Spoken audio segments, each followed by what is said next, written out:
Bonjour à tous, nous voici au pied de la lettre. Aujourd'hui, la comparaison. Elle était jolie comme un cœur. Il était moche comme un pou, mais leur amour se voyait comme le nez au milieu de la figure. La comparaison est la figure de style la plus employée. Son utilisation est simple, comme bonjour.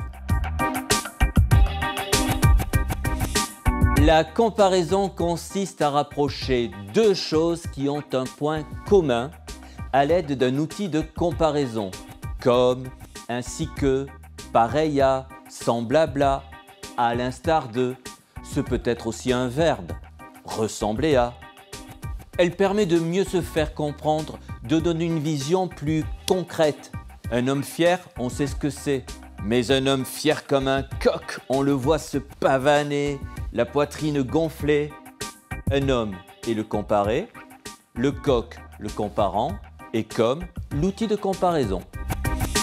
De la compagnie créole, comme dans les tableaux du douanier Rousseau, à Mathieu Chédid.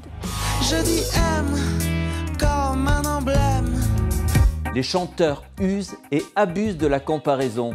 J'aime beaucoup le Bowie comme Bowie que chantait Adjani sur des paroles de Serge Gainsbourg et surtout ces deux vers de Brassens.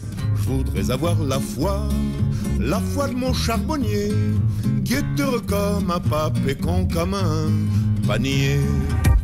Le poète Stéphane Mallarmé se vantait d'avoir chassé le mot « comme » de son vocabulaire, un procédé qu'il jugeait trop banal. Ce serait pourtant dommage de s'en passer. Écoutez Alfred de Musset.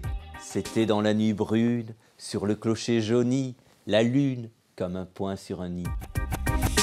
Les surréalistes ont créé des mondes nouveaux grâce à des comparaisons surprenantes.